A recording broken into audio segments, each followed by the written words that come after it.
अब हम अपना नेक्स्ट क्वेश्चन करते हैं हमारी सीरीज़ का। Oil and fat containing food items are flushed with nitrogen, why. Flushed का मतलब होता है फिल, मीन्स भरना। तो इसका मतलब क्या निकला कि oil and fat containing food items are filled with nitrogen, why. आप कभी देखते हो कुरकुरे हैं, लेज़ के पैकेट हैं, आपकी नमकीन आती हैं, उन सब में नाइट्रोजन गैस भरी जाती है, क्योंकि और ऑयल और फैट कंटेनिंग भी जो प्रोडक्ट्स होते हैं उनमें भी नाइट्रोजन गैस ही फिल की जाती है, ताकि वो ऑक्सीडाइज ना हो, क्योंकि ऑक्सीजन की प्रेजेंस में रह करके ऑयल और फैट ऑर्गेनिक मैटर है। सो ऑक्सीजन की प्रेजेंस में वो ऑक्सीडाइज हो जाएगा तो ख़राब हो जाएगा। जैसे आयरन को रस्टिंग होती है ना, ऐसे ही आपके फूड आइटम्स में भी सड़ने वाली प्रक्रिया स्टार्ट हो जाती है। सो दो शब्द आएंगे आपके नेक्स्ट क्वेश्चन में, एक कोरोजन और एक रेंसिडिटी। सो रेंसिड का मतलब होता है गलना, सड़ना। दोनों का सेम मतलब होता है, बस फ़र्क आ जाता है थोड़ा सा। जैसे रस्टिंग का मतलब जंग लगना, ऐसे कोरोजन का मतलब भी सड़ना होता है, गलना होता है, एक्चुअल में गलना। और रेंसिडिटी का मतलब सड़ना। तो देखो हम पहला पॉइंट लिख देते हैं इसमें कि oil and fat containing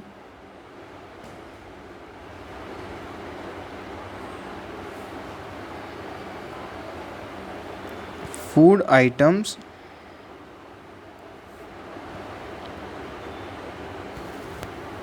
become rancid, means सड़ना। हिंदी में लिख देता हूँ यहाँ पे, सड़ना, सड़ने लग जाते हैं। become rancid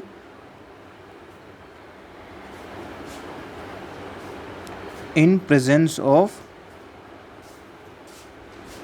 oxygen. ऑक्सीजन की प्रेजेंस में ये रैंसिड होने लग जाते हैं, मीन्स सड़ने लग जाते हैं। क्यों?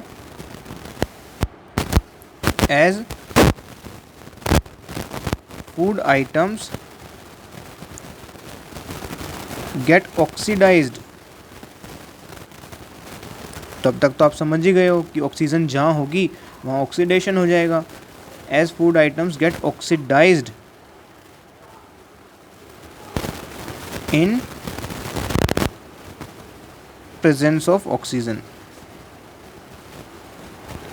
मैंने एक ही लाइन में दो लाइन ऐड कर दी है, क्योंकि एक क्या है आपकी स्टेटमेंट है, दूसरा उसका क्यों का आंसर है। बिकॉज है वो, एज बिकॉज क्यों हो जाता है रैंसिड, क्योंकि food items gate oxidise.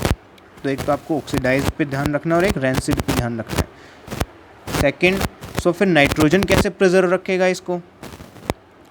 Nitrogen ऐसे प्रिजर्व रखेगा, nitrogen is inert gas.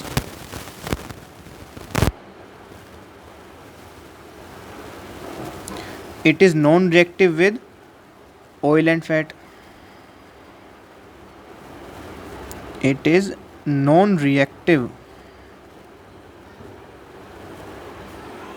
with oil and fat. Oil and fat के साथ कोई रिएक्शन ही नहीं है, नॉन रिएक्टिव है। Hence it preserves the, thus it preserves, full stop, thus it preserves, it means nitrogen preserves food items। Simple है statement. देखो अब एक और लाइन आप 3 नंबर में ऐड करना चाहो तो कर सकते हो। आप इन लाइंस को 6 लाइन भी बना सकते थे। देखो मैं बताता हूँ अभी। हेंस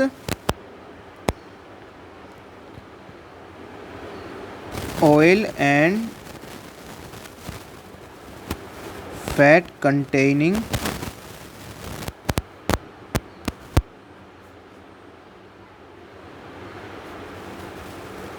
food items are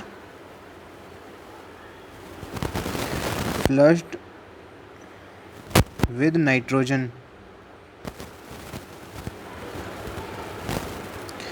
ये स्टेटमेंट पूरी हो गई। तो देखो इस क्वेश्चन को हमने 3 मार्क्स के क्वेश्चन के अकॉर्डिंग अरेंज किया है। पहली लाइन क्या लिखेगी, oil and fat containing food items become rancid, सड़ जाते हैं इन प्रेजेंस ऑफ ऑक्सीजन। क्यों सड़ जाते हैं, क्योंकि फूड आइटम ऑक्सीडाइज हो जाते हैं इन प्रेजेंस ऑफ ऑक्सीजन। क्यों ऑक्सीडाइज से क्या मतलब समझ रहे हो आप कहोगे कि ऑक्सीडाइज हो गए तो क्या, ऑक्सीडाइज होने से केमिकल रिएक्शन हो गई ना उसकी। भाई ऑयल और fat containing food item react नहीं करना चाहिए था, रिएक्ट करने से उसका स्टेट बदल गया, अब वो वैसा फ्रेश नहीं है जैसा होना चाहिए।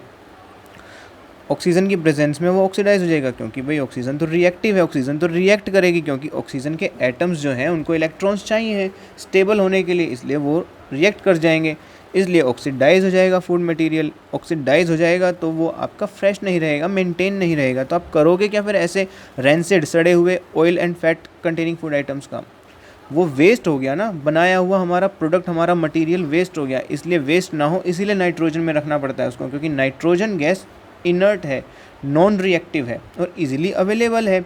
आप यहाँ पे कोई और हेलोजन गैस भी रख सकते हो, नोबेल गैस भी रख सकते हो, क्योंकि वो इनर्ट है। लेकिन आप इतनी सारी नोबेल गैस लाओगे कहाँ से, बहुत ट्रेसिस में है ना नोबेल गैस। नाइट्रोजन आपके एटमॉस्फेयर में अबंडेंट है, इसीलिए आप नाइट्रोजन यूज़ करते हो। अब अदर गैस भी यूज़ कर सकते हो, पर वो प्रोडक्ट महंगा हो जाएगा। सो नाइट्रोजन इसलिए इस्तेमाल की जाती है। With oil and fat non reactive है, ठीक है। It is nitrogen is inert gas, it is non reactive with oil and fat, thus it preserves food item, ठीक है। Hence oil and fat containing food items are flushed with nitrogen. देखो ठीक है, 3 points हो गए। इसको 3 points ना बना कर के भी आप 6 पॉइंट्स बना सकते थे। कैसे, पहला point, oil and fat containing food items become rancid in presence of oxygen. Second point, as food items get oxidised in presence of oxygen. Third point, nitrogen is inert gas. Fourth point, it is non reactive with oil and fat. क्या, nitrogen is non reactive with oil and fat. Fifth point, thus nitrogen preserves food items. Sixth point, hence oil and fat containing food items are flushed with nitrogen. आप points आपको ये 6 ध्यान रखने हैं, उनको आप चाहे तो पैराग्राफ में बना के लिख दो, चाहे आप 2 लाइनों में लिख दो, चाहे आप उनको 3 लाइन बनाओ, चाहे 4 चाहे 6, जैसे मैनेज करना चाहो आप वैसे करो, बट सीक्वेंस में याद रखना इन पॉइंट्स को। I hope it is very much clear to you now.